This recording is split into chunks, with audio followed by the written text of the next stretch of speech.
Boa noite para você de casa. Agora o NTV News no ar. 117 novos casos da Covid-19 são confirmados em Patos de Minas. Internações em leitos clínicos voltam a subir.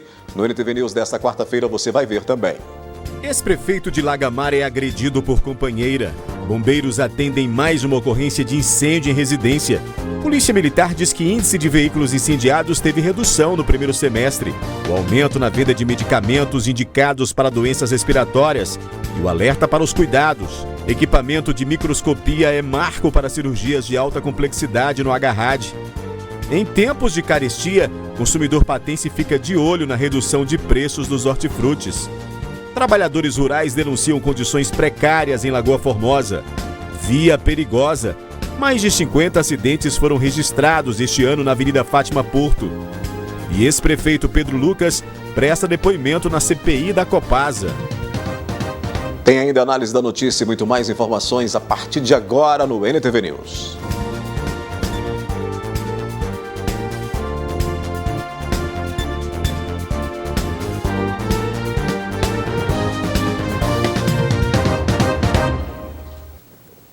Um homem de 64 anos foi agredido por sua companheira na noite da última segunda-feira. Jovelino Cândido Filho é ex-prefeito da cidade de Lagamar. Ele ligou para a polícia denunciando o fato, mas quando os militares chegaram ao local, a mulher, que é conselheiro tutelar, já não estava mais na residência. A vítima contou para a polícia que o desentendimento ocorreu por motivo de ciúmes. Ele afirmou que a mulher ficou exaltada em meio à discussão, foi em sua direção e desferiu um soco em seu rosto, além de provocar arranhões no braço. O idoso foi encaminhado pelos militares até o atendimento médico no posto de saúde e passa bem. Pelo menos 2 suspeitos de tráfico de drogas foram detidos na tarde desta quarta-feira. Essas ações fazem parte da Operação Comandante Wesley, deflagrada desde o mês de abril. Em homenagem ao ex-comandante da 10ª Região da Polícia Militar, que faleceu por complicações com a Covid-19, a Operação Wesley tem apresentado bons resultados na prevenção de crimes contra o patrimônio e tráfico de drogas. Na tarde desta quarta-feira, em diligências da operação, 2 pessoas foram presas, suspeitas de atuarem no tráfico de drogas.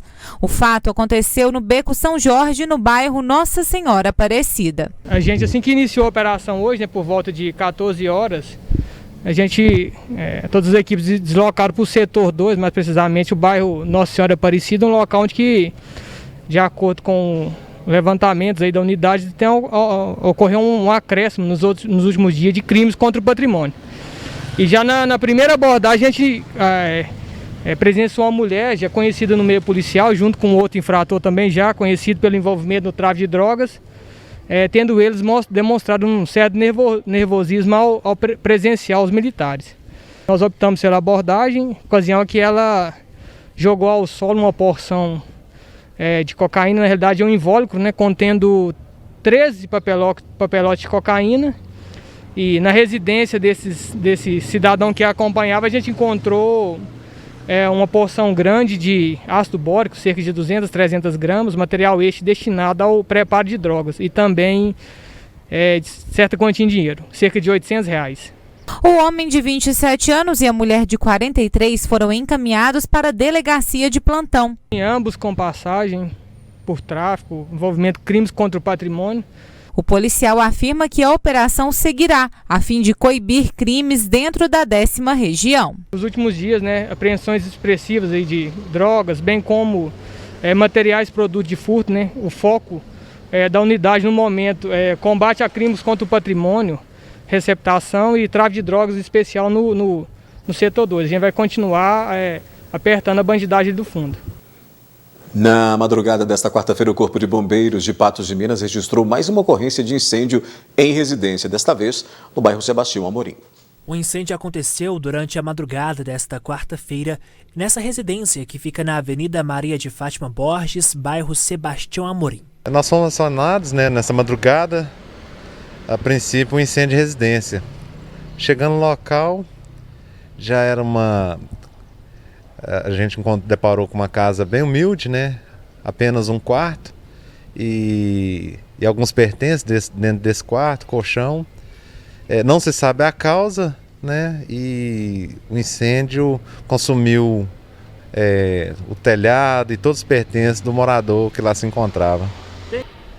Ele não soube passar informação como ocorreu o fato, né? A gente não sabe se ele estava dormindo, o que aconteceu, ele não soube nos informar.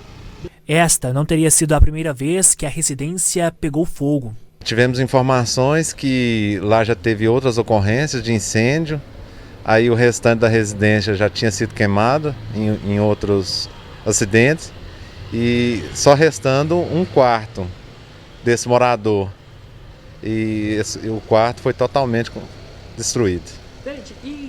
Coube ao Corpo de Bombeiros o rescaldo e orientações ao morador.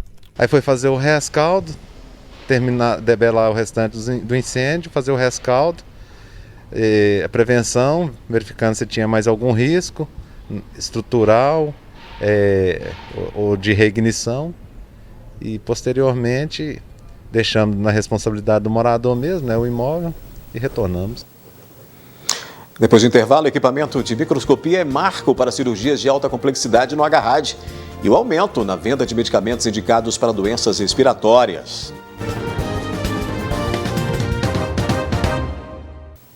O tempo frio e seco característico desta época do ano favorece o aparecimento de doenças respiratórias.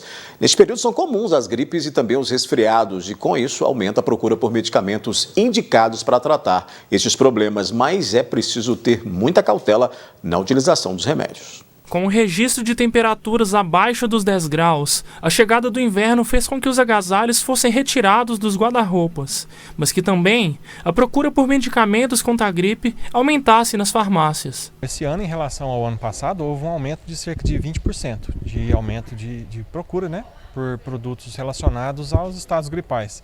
Tanto xarope para tosse, produtos para rinite, sinusite, ataques de alergia, né, principalmente por causa da baixa temperatura e da poeira, né, do tempo seco.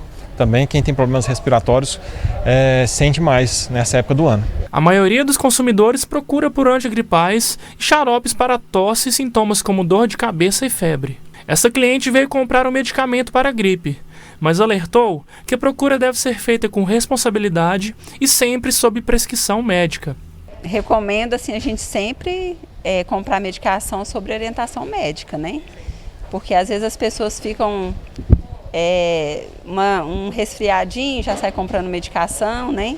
Então assim, a gente sempre procura, eu pelo menos, meu ponto de vista, eu sempre procuro comprar mediante uma indicação médica, né? Além dos remédios, uma forma eficaz de combater a gripe é por meio da vacinação, que nos últimos dias foi liberado pelo governo nos postos de saúde para o público de todas as idades. No início da campanha de vacinação ela é sempre maior. Com o decorrer dos meses ela vai diminuindo um pouco, né? Porque quem tem interesse em vacinar logo, já vacina logo nos primeiros meses, a procura é maior e a tendência é ir diminuindo.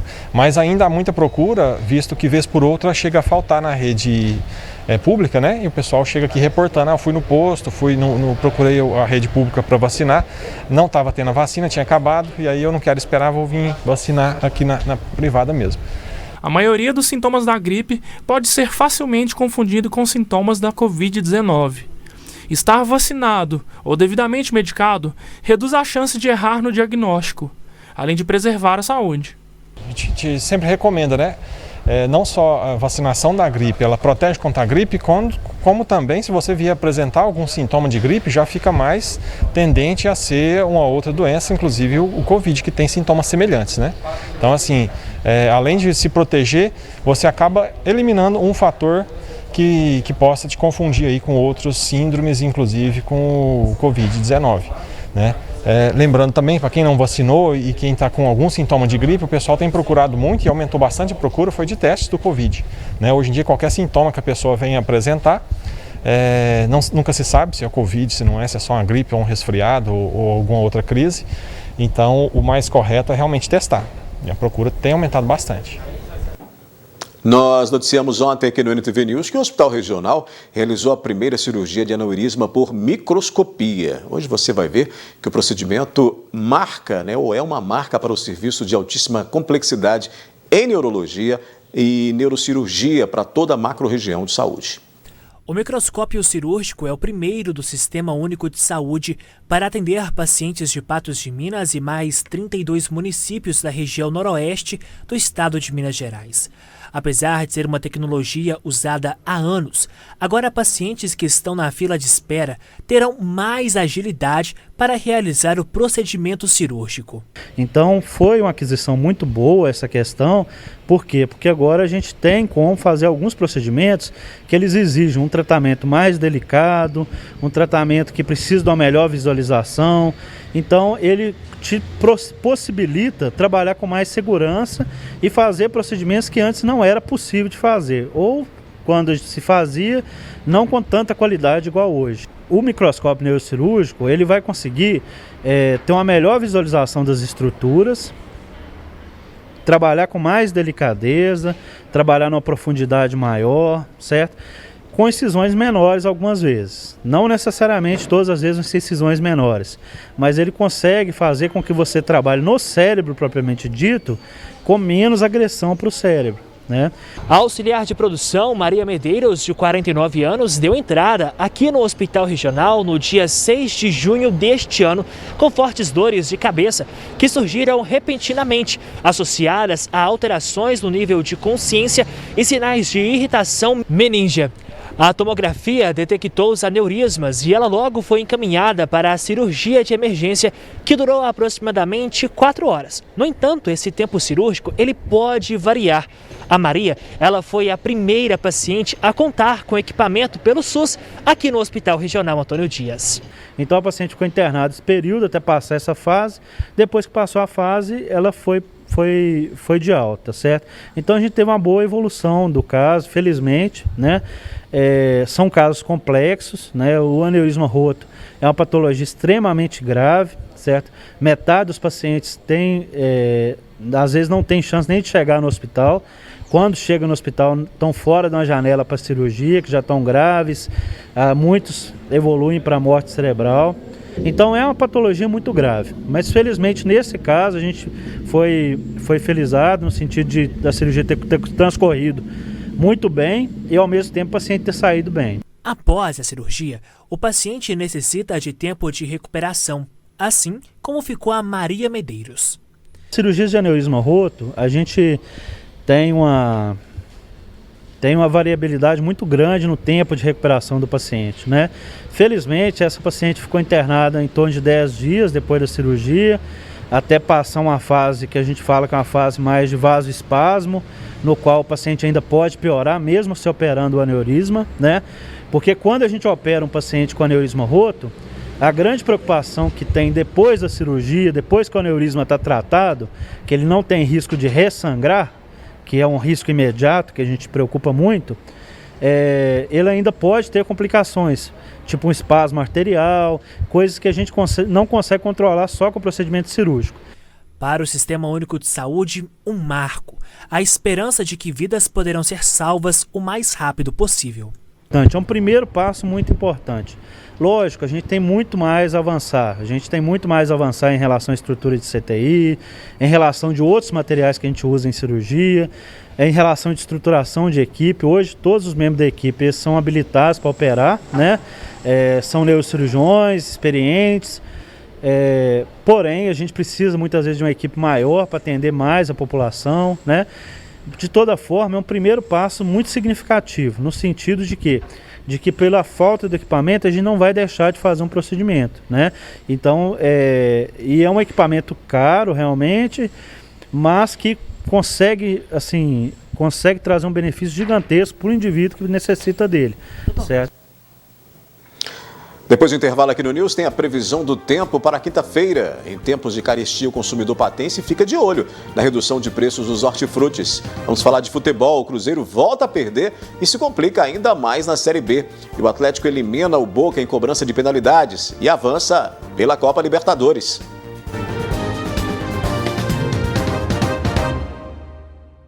Vamos falar de futebol aqui no News. O que já era ruim ficou ainda pior para o Cruzeiro, né? Após a derrota da noite de ontem pela Série B do Campeonato Brasileiro diante do Remo, e já são 7 jogos sem vitória para a Raposa. E o revés empurrou o time celeste para a zona de rebaixamento. Segue o calvário marcado por péssimos resultados para o Cruzeiro na Série B do Brasileiro. Pela 13ª rodada, enfrentou o Remo nesta terça-feira no estádio Baenão, em Belém. Um jogo disputado e de poucas emoções. No primeiro tempo, o atacante Victor Andrade marcou aos 22 minutos para o Remo e terminou sem mais inspirações para os dois lados. No segundo tempo, e para piorar, aos 23 minutos, Matheus Barbosa recebeu o segundo cartão amarelo e foi expulso. A Celeste tentou o empate, mas não conseguiu. Realmente os primeiros 25, 30 minutos nós, talvez pela ansiedade, depois do gol que nós sofremos, nós acabamos errando demasiadamente por querer acelerar, enfim. Depois nós equilibramos o jogo e terminamos bem o primeiro tempo. Depois que nós tivemos um jogador a menos, era normal que eles tivessem uma outra oportunidade. O Fábio fez uma grande defesa no segundo tempo.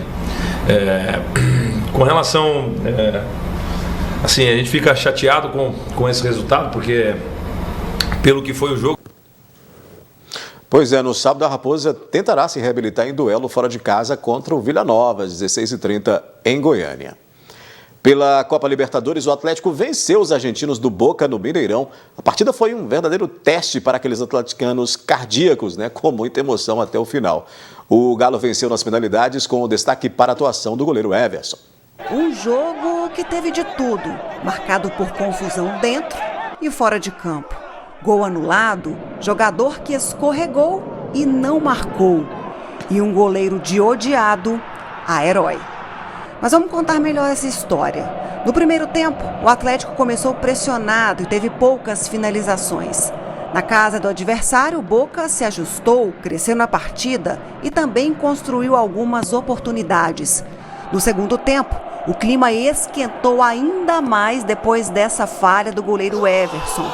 Em cobrança de falta, Everson não conseguiu segurar a bola, que deixou nos pés do adversário, que balançou a rede. Mas não valeu. Depois de revisar o lance, o árbitro de campo viu o impedimento e anulou o gol. E foi uma pressão geral em cima do juiz. Os ânimos ficaram exaltados e até o Vitor, ex-goleiro e gerente de futebol do Galo, e outro membro da comissão argentina foram expulsos e tiveram que deixar o campo. A partir daí, os dois times também tiveram chances claras de matar a partida, mas ninguém marcou e a decisão foi para os pênaltis. Mais uma dose cavalar de emoção. Hulk iniciou as cobranças e mandou na trave. Pelo Boca, Roja fez. Nátio Fernandes também mandou para dentro do gol. Na sequência, Everson defendeu o chute de Vila. Pelo Galo, Alonso marcou. Everson, de novo, salvou mais uma, pegou a batida de Holland. Depois, Johan se atrapalhou todo, escorregou e chutou para longe. Izquierdoz também chutou para fora e Everson decidiu. Ele cobrou, marcou e consagrou a classificação do Galo para as quartas de final da Copa Libertadores. E foi uma festa só entre os atleticanos. Que vitória sofrida! Nas redes sociais, o jogador Arana do Galo, que se prepara para estrear com a seleção masculina nos Jogos Olímpicos de Tóquio, disse que morreu, mas passa bem. Agora, quem não gostou nada do resultado foi o Boca. No túnel de acesso aos vestiários, os jogadores argentinos começaram uma confusão generalizada e atacaram quem viram pela frente. Lamentável.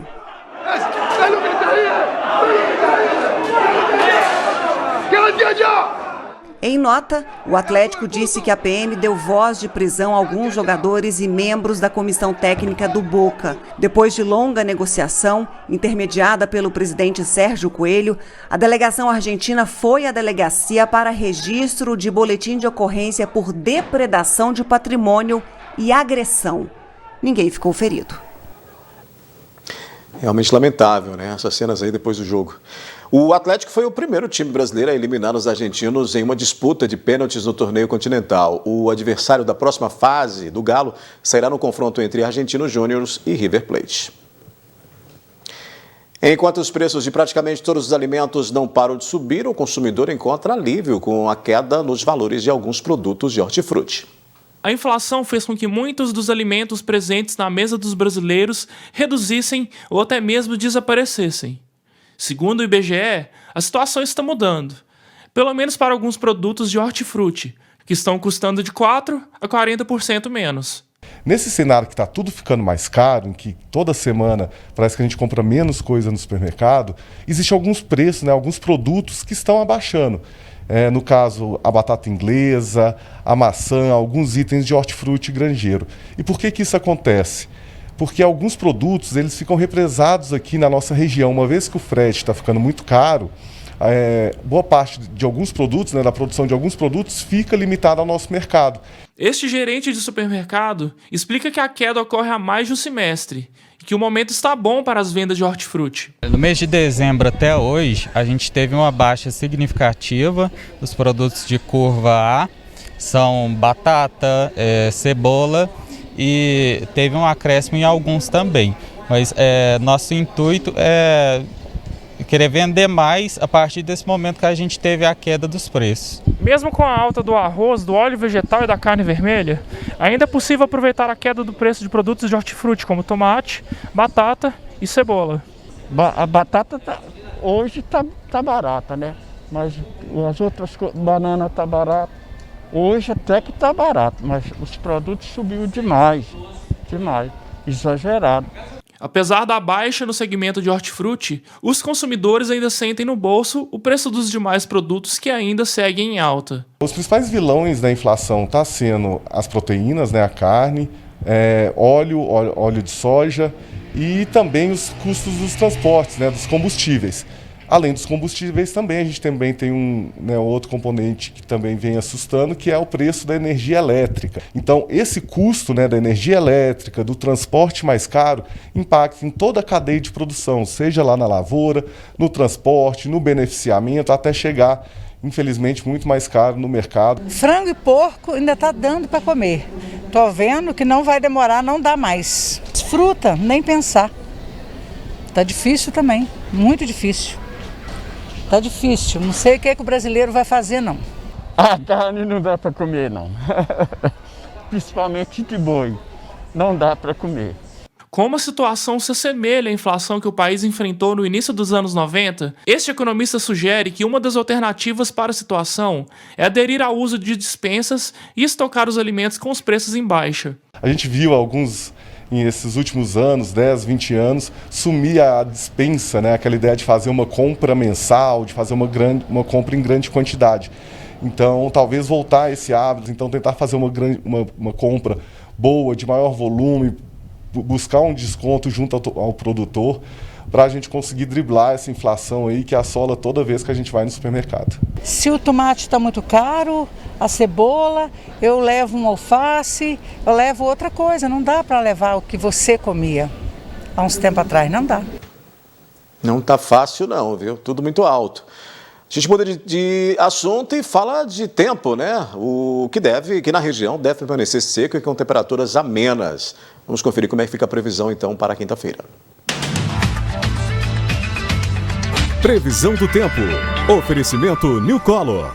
Seus óculos em apenas 1 hora. Confira o regulamento. New Color. 3 lojas em Patos de Minas. A quinta-feira deve ser com céu claro na região. E a umidade relativa do ar gira entre 20% e 90%. Em Patos de Minas, a previsão é de mínima de 11, máxima de 27 graus. Em Vazante, a temperatura máxima deve ser de 28 graus. Em São Gonçalo do Abaeté, a mínima prevista é de 13 graus. Em Patrocínio, mínima de 9 e máxima de 26 graus. E em Presidente Olegário, os termômetros devem variar entre 11 e 27 graus. A seguir aqui no News tem a análise da notícia. Trabalhadores rurais denunciam condições precárias em Lagoa Formosa. Via perigosa, mais de 50 acidentes já foram registrados este ano na Avenida Fátima Porto.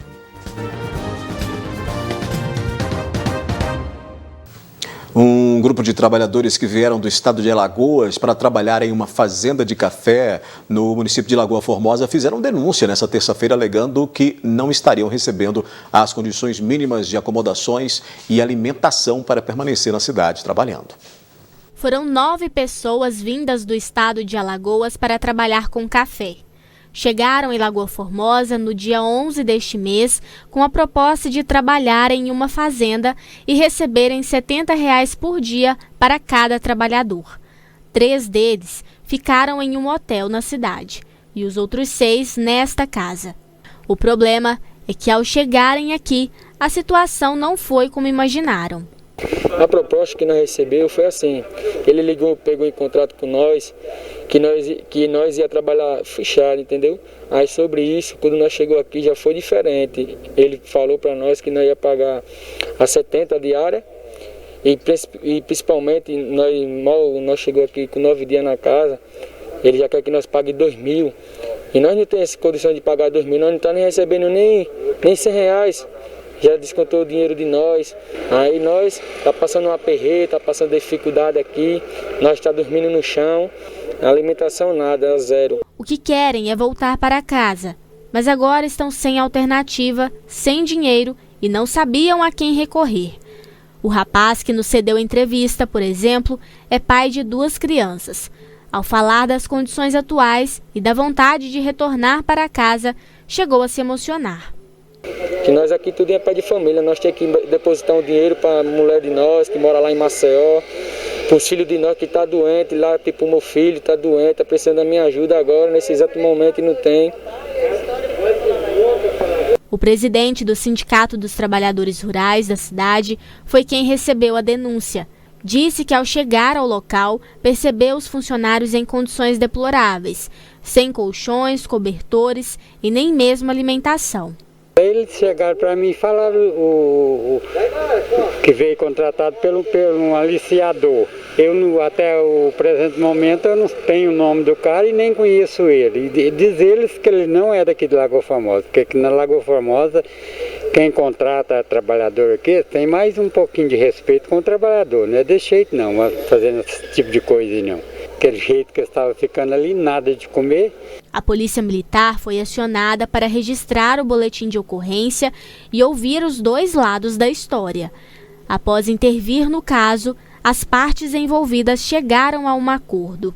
Conversando com as 2 partes, ficou constatado que o que foi acordado lá em Alagoas está sendo cumprido aqui, né? Tanto a pessoa que os trouxe, quanto eles próprios falam que está sendo cumprido, né? O valor diário que eles iriam receber por trabalhar na lavoura, né?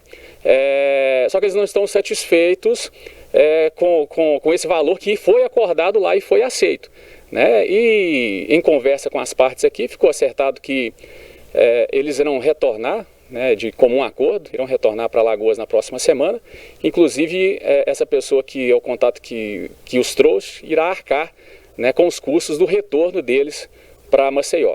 O boletim de ocorrências será encaminhado à Polícia Federal. Por parte do sindicato, a denúncia será encaminhada ao Ministério Público do Trabalho, que também deve investigar o que de fato aconteceu. Que vamos ver o que as autoridades competentes vai resolver com o caso deles, né? Porque eles querem ir embora, eles não têm dinheiro, eles não têm comida, eles não têm como dormir, para a gente ver o que faz para ajudar eles.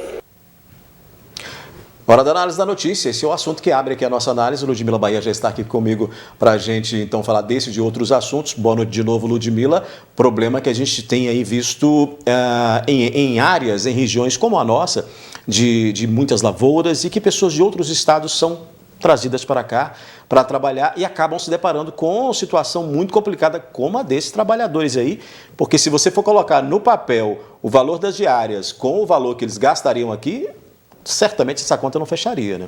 Boa noite, Odair. Boa noite para todos que nos acompanham. Certamente que não fecharia e, infelizmente, o Ministério Público do Trabalho não consegue aí fiscalizar, estar presente em todas esses problemas relatados. Hoje mesmo a gente teve no sul do estado pessoas sendo resgatadas em condições análogas à escravidão. trabalhando sem as mínimas condições, seja de higiene ou com alimentação adequada e outros problemas que até também foram relatados por esses trabalhadores que estão em Lagoa Formosa. E aí veio a intervenção do Sindicato dos Produtores Rurais do município para buscar uma solução em meio a esse problema que se repete, infelizmente, em épocas de safra, de plantio, colheita.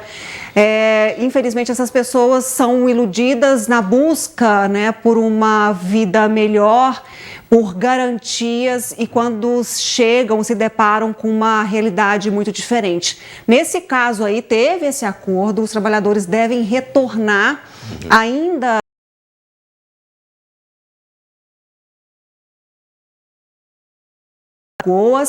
e caso não seja feita essa forma de solução, o próprio presidente do sindicato disse que vai acionar outras autoridades, o próprio Ministério Público, para aí tomar as providências. Mas até então, até esse momento, eles já estão com viagem marcada para embarcar de volta para casa. Pensar que numa madrugada que teve geada na nossa região, esse pessoal estava dormindo no chão, sem colchão, apenas ali um forro e passando a noite. Realmente a dificuldade muito grande. Eles inclusive disseram que muitos griparam, né, e por causa da queda brusca na temperatura e por não estar acostumado com esse clima também. E até com essa própria denúncia feita e relatada, o Ministério Público pode agir também. Porque é uma situação grave e o que se espera é a repressão desse tipo de crime para que não volte a acontecer, para que ao acordar seja justa as condições para ambas as partes.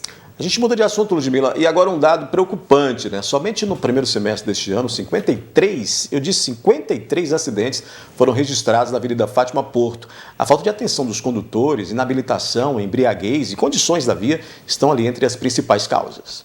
No último dia 18, nós registramos mais um acidente de um veículo caído no córrego do Monjolo. O motorista teria tentado uma ultrapassagem, não conseguiu, o carro tombou e parou no córrego.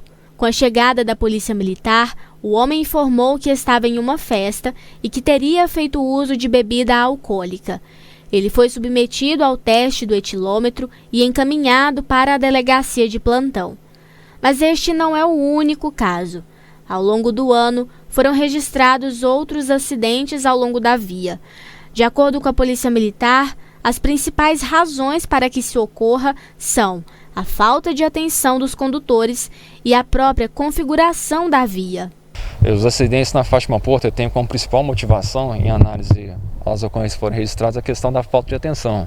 Com certeza, a configuração também da via, da avenida também ajuda, a questão de ser sinuosa, ondulada, alguns locais à beira do córrego com a ausência daquela proteção lateral, dos guarda-reios também contribui, mas o principal, a causa motivadora é a postura do condutor em relação à condução do seu veículo. Questão de embriaguez também são verificadas, o excesso de velocidade.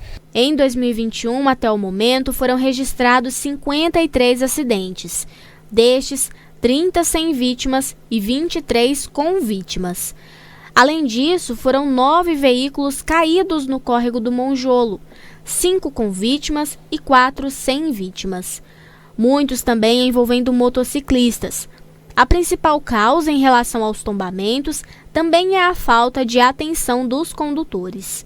A principal causa motivadora que nós verificamos foi realmente a questão da falta de atenção. O dia da semana que nós verificamos com maior incidência seria na quinta-feira desses acidentes, e a faixa horária, de maneira geral, onde ocorreram esses acidentes foi na faixa horária entre as 12 horas e as 18 horas. Ou seja, é o deslocamento para o almoço e o deslocamento do encerramento do trabalho. O perfil é bem variado, né? Realmente a maior incidência seria com veículos com 2 rodas, mas também temos aí algumas incidências, principalmente daqueles acidentes com vítimas, tratando de veículos de 4 rodas.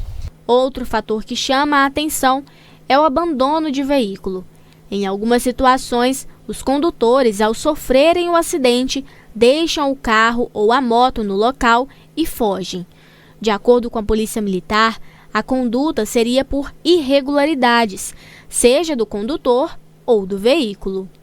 primeiramente pela possibilidade de estar sob efeito de substância alcoólica, para poder estar evitando ser preso pela embriaguez ao volante, e também muitas vezes ocorre pela questão do veículo. O veículo está com a situação irregular, está com autuações, multas pendentes, algum embaraço aí que não vai permitir que ele tenha a posse desse veículo naquele momento, vai ter algum embaraço, por isso.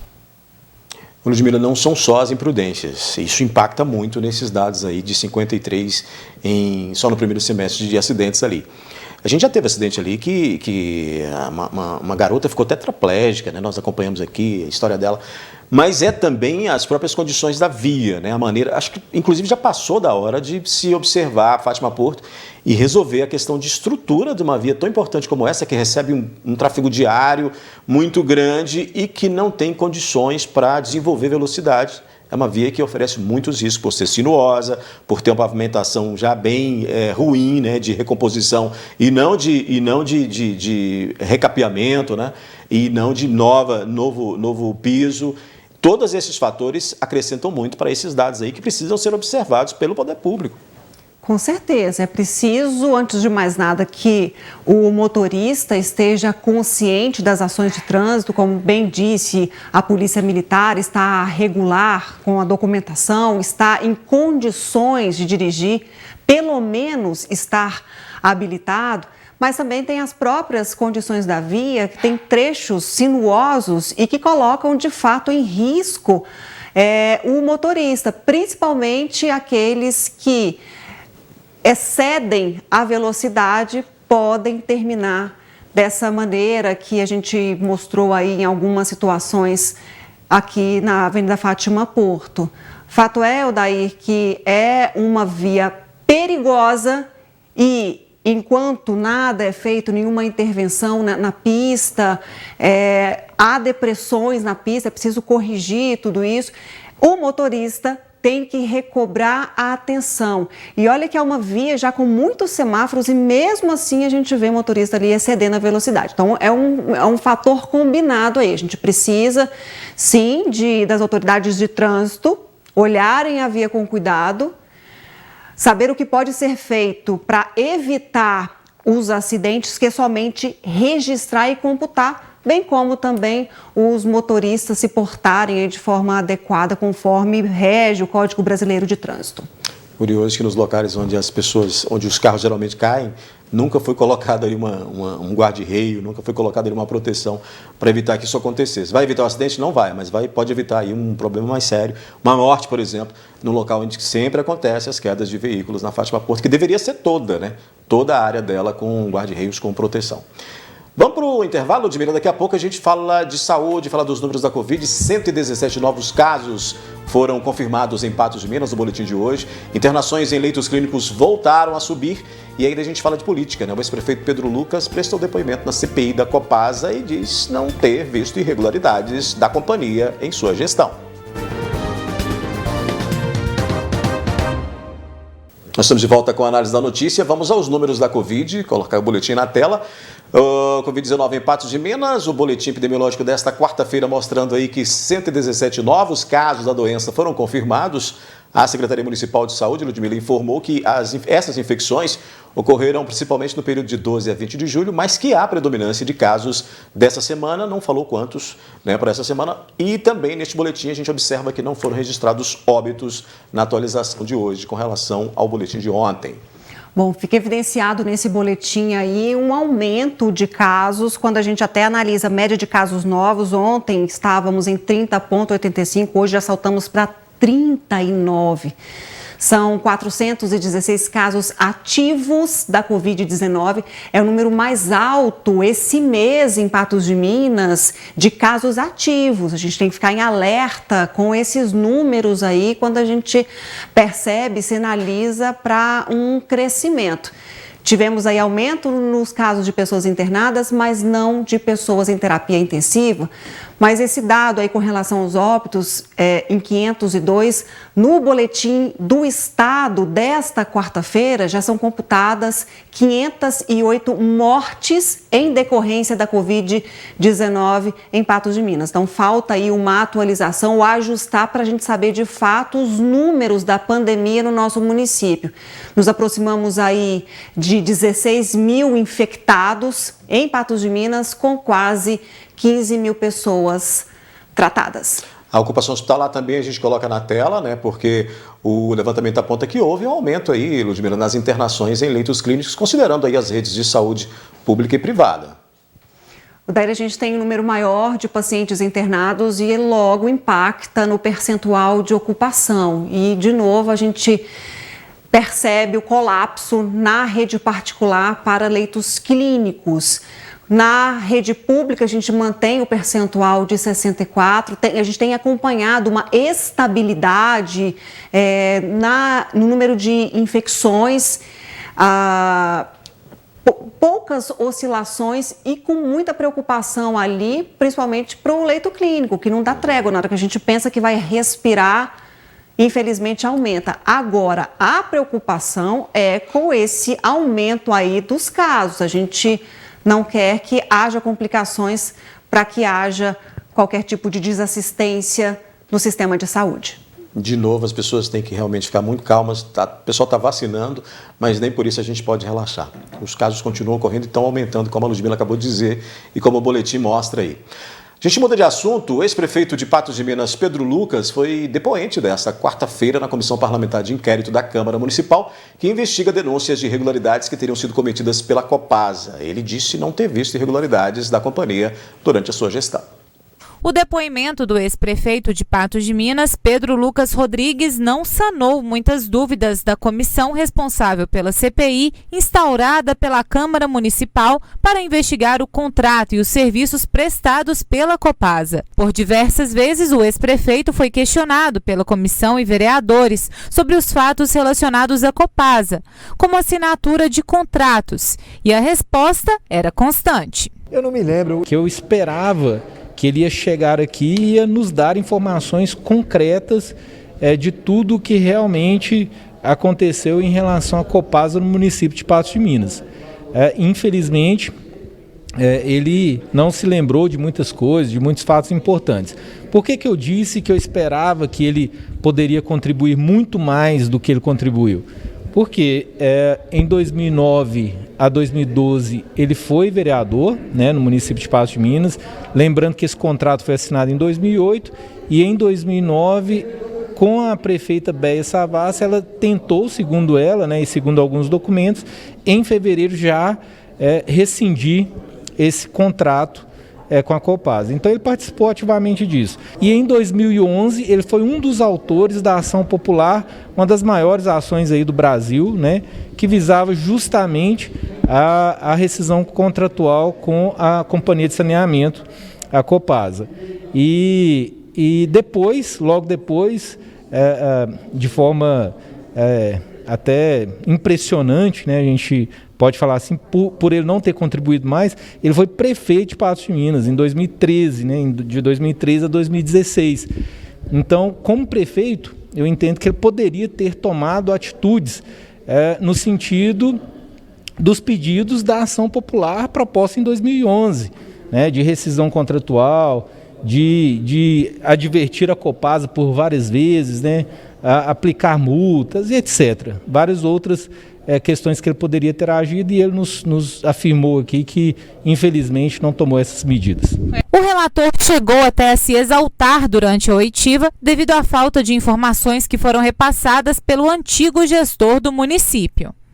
Bom, eu entendo que não foi, né, eu não me exaltei, eu até peço desculpas, né, por isso, mas a questão foi que eu pensei que ele ia chegar aqui e realmente ia nos dar todas as informações possíveis. E isso nos entristece um pouco, né? Mas eu conversando com a presidente, eu disse que em muitos pontos ele contribuiu, cada depoente que vem aqui, ele contribui um pouco para a CPI. Pedro Lucas afirmou que durante sua gestão percebeu irregularidades cometidas pela Copasa.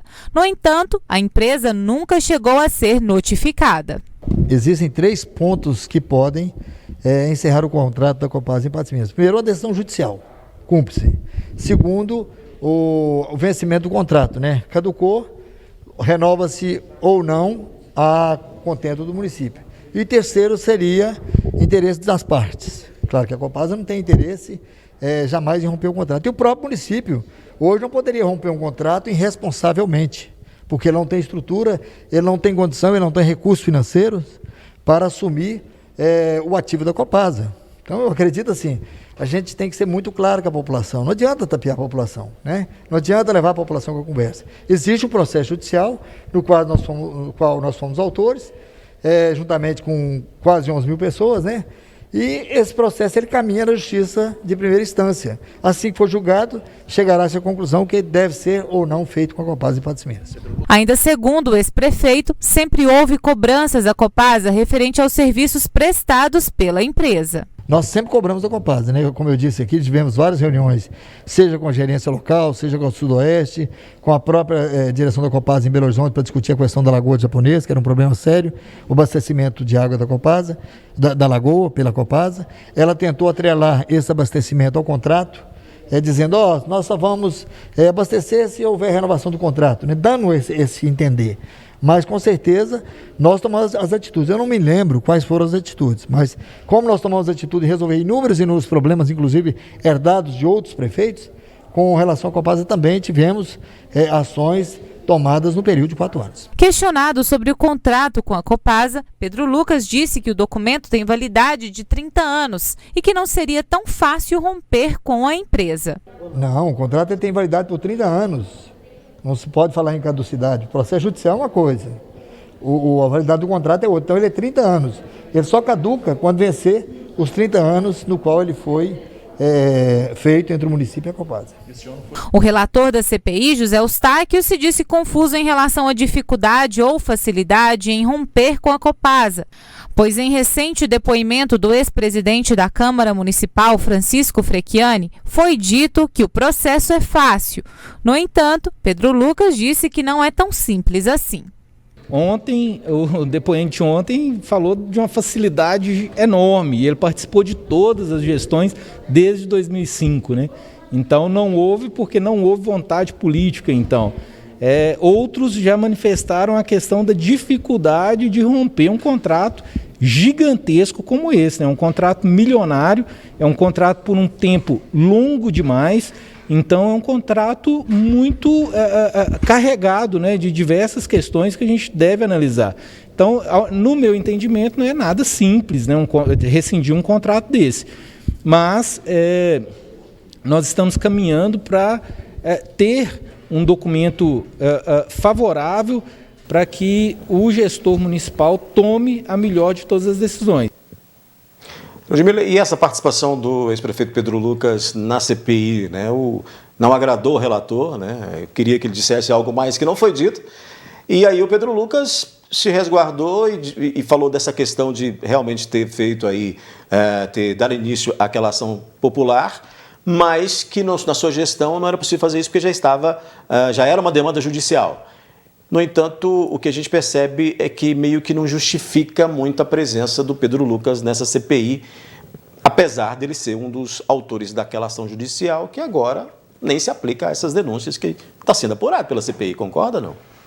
A denúncia não é para saber porque os ex-prefeitos de Patos de Minas, desde a assinatura do contrato em 2008 até 2020, não romperam o contrato com a Copasa diante a denúncias ou supostas irregularidades. O foco da CPI, da denúncia inicial, é com relação à legalidade da assinatura do contrato, o teor do contrato com a Copasa, bem como a qualidade do serviço prestado pela companhia na área urbana, na área rural, a coleta, a eficácia ou não, a quantidade, o percentual de tratamento, checar isso na base.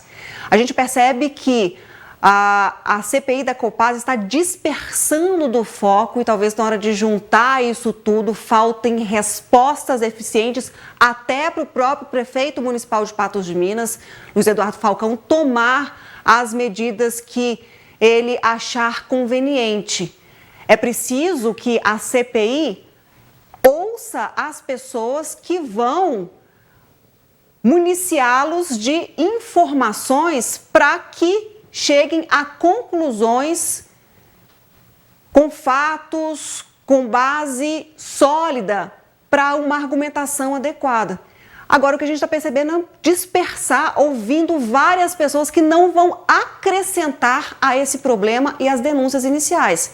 Se o Pedro Lucas poderia ter rompido o contrato, se a Béia poderia ter rompido, aí são outras questões, não é o fato aqui da análise inicial. Resta saber se, de fato, a Copasa descumpriu, quais são os problemas e perguntar a quem, de fato, poderia, à época, não assinar um contrato.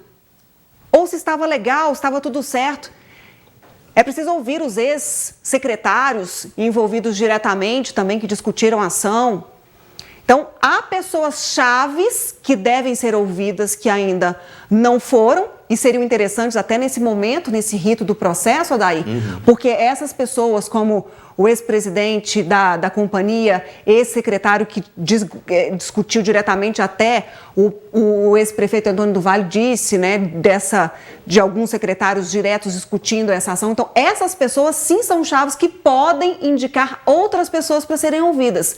Não é uma corrida política ou de caça às bruxas, mas uma resposta que a população de Patos de Minas busca. E ao invés de ficar ouvindo aleatoriamente pessoas por que não fez em sua gestão, de fato saber quando era a época certa para fazer, por que esse gestor agiu daquela maneira, colher provas, documentos e depoimentos que vão acrescentar e não só mais gerar confusão ou simplesmente não ter respostas. A gente muda de assunto, Ludmila. Nós mostramos aqui no NTV News o drama de várias pessoas que foram contaminadas pelo coronavírus e muitas recuperações após períodos difíceis de internações, né? Um desses casos é o do prefeito de São Gonçalo do Abaeté, Fabiano Lucas, que fez questão de gravar um vídeo em agradecimento. Bastante emocionado, o prefeito conta que testou positivo para a Covid no dia 28 de junho e a partir de então teve início o agravamento da doença. Aos meus amigos aí da NTV, a todos os telespectadores, né? Em nome do Oscar, da Ludmila, do Gui Boaventura, de tantas pessoas amigas que a gente vai conhecendo no decorrer desses tempos. Eu vim aqui hoje para agradecer. Eu fiquei praticamente 8 dias entre o hospital e a internação. Eu entrei no Veracruz na quinta-feira e saí na outra quinta-feira. No sábado eu me internei e só não aconteceu coisa mais grave porque Deus agiu, porque Deus colocou a mão dele. E eu falo que existe milagre nessa vida, vocês podem ter certeza disso. Tantas pessoas que rezaram, tantas pessoas que oraram, tantos amigos. Olha, eu estou impressionado, eu agradeço demais o que aconteceu comigo.